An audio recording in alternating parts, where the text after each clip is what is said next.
Once upon a time, there was a beautiful kingdom where everyone lived in peace. The kingdom was so rich that the king decided to move the capital to the desert. He wanted to show that they were so powerful, they could tame the hot desert sands. The capital was built with bricks of bright blue and yellow, and it had a deep well at its center. From this well flowed all the water in the city, so it became a central square, with painted walls and a busy marketplace. The king was proud of his city. Nowhere else in the world could you buy such nice things, see such happy children, and eat such delicious food. But one day, a dragon flew down to the city. It landed in the square and opened its mouth. The people screamed and ran away. But no fire came out of the dragon's mouth. You may think, well, what is the problem, then? A dragon that cannot breathe fire is no danger. But this monster had something far worse than the hottest fire. He had horrible breath. His breath smelt so bad that anybody who came near it passed out and didn't wake up for hours, or even days. So very quickly, the square became empty, and the dragon lay down next to the well. "Oh, king! Come out and speak to me." The king was very scared, but he did as the dragon said. He held a wet towel over his face and stood very far away, but still, he almost passed out from the dragon's breath.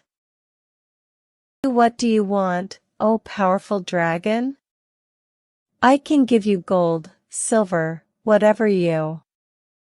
"I have no need for gold and silver," said the dragon. "What I want is food. And don't give me any of that stupid rabbit food. I want meat." The king told his men to bring the dragon 5 sheep. They did so, and the dragon ate them up one by one. Oh, their bleats filled the city that night. The king hoped that the dragon would leave after he finished, but the next day, he simply burped and said, "Another one." So each day, a sheep was brought to the dragon, and when they ran out of sheep, they brought him a cow instead. While this all happened, the king tried to solve the kingdom's problems. Because the dragon's breath went into the well, nobody could drink the water that came from it. So they had to buy water from other kingdoms, and transport it into the city. But when the other kingdoms heard about the dragon, they no longer wanted to come there, and they charged higher prices, and soon the kingdom was running out of money, too. Of course, many knights came to try and kill the dragon, but each one passed out before they could even scratch him, and the dragon happily ate them up. The king did not like this, but at least it meant that their cows lasted longer. Then, one day, the king found out that they had run out of cows. "There is no other option," he said.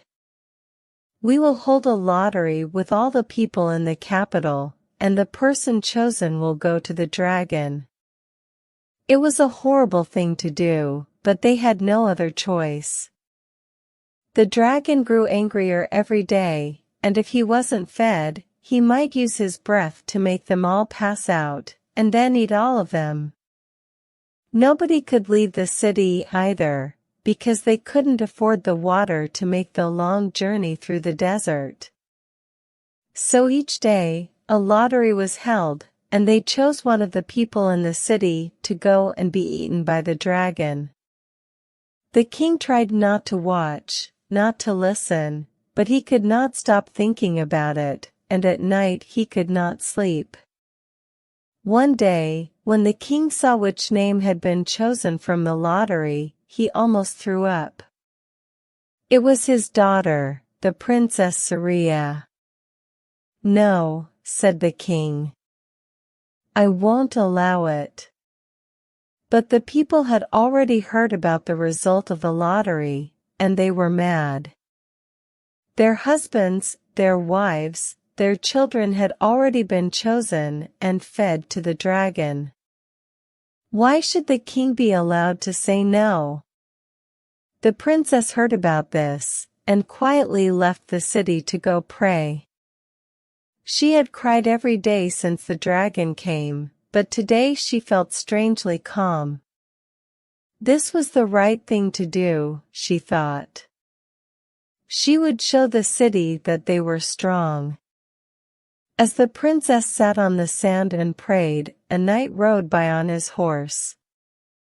She thought he was coming to try and kill the dragon, so she said, "The dragon's that way," and pointed at the city. "But I wouldn't try it." None of the other knights could even scratch him. "I don't think anything can kill it." "A dragon?" said the knight, whose name was George. He sniffed. "Ah, yes. I can smell it. But I wonder why you want to kill him." "Dragons are terribly useful. Difficult to tame, though. But they can carry heavy things, fly you." "Useful?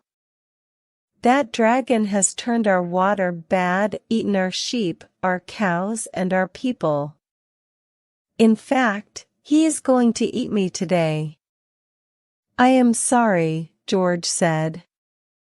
"I did not realize this dragon was causing such problems. And it would be a shame if he ate such a beautiful girl. Let me go and deal with him." And before Saria could respond, George rode into the city. She ran after him, but waited outside the square. She could not hear much of what was happening, but it didn't sound like fighting. In fact, he was talking to the dragon. Could it be that this man was a monster, that he was working with the dragon? A few moments later, there was a loud thump, and then George walked out of the square whistling. "Is it dead?" said Saria hopefully. "Oh no," said George. "Like I said, that would be a waste. He's passed out, and I put a collar around his neck.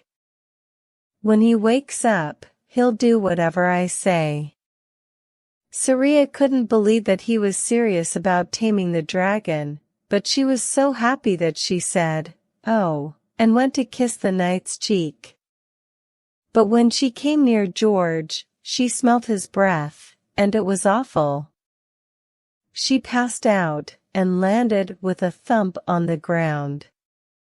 "Oh dear," said George. George had beaten the dragon the same way the dragon had beaten the city. He had used his bad breath. Every day, George ate an onion for breakfast, garlic for lunch, and blue cheese for dinner. It was very useful for taming animals, but not so helpful for his love life. George went into the square and waited for the dragon to wake up. When he did, he roared at George, but the knight said, "Remember, I can make you pass out with one breath. See that collar around your neck? It's to make sure you're a good dragon. If you're good, I'll let you take it off." The dragon was angry, and was about to bite George's head off, but then George opened his mouth, and the dragon smelt that mix of onion, garlic, and blue cheese. The dragon fell to the ground. "Fine. You have tamed me. For now." George took the dragon inside the castle and told the king what had happened. The king and his men opened all the windows, stood very far away from George and his dragon, and tried to breathe as little as possible, but still, they cried from how bad the two smelt. "You know, this is a beautiful city," said George. "I think I'd like to stay here, if that's all right."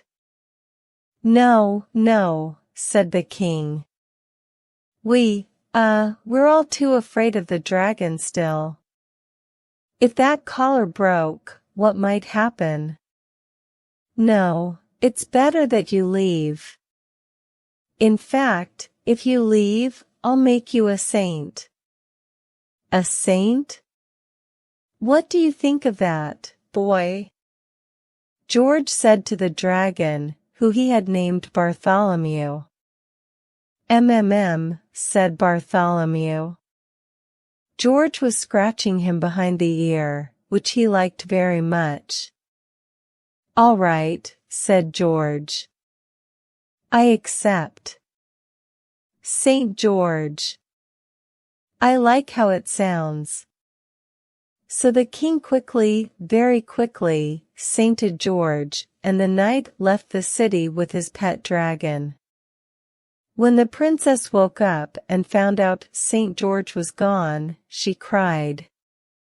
"Don't worry, my dear," said the king. "There are plenty of handsome knights for you to marry." "No, I'm not crying because I'm sad.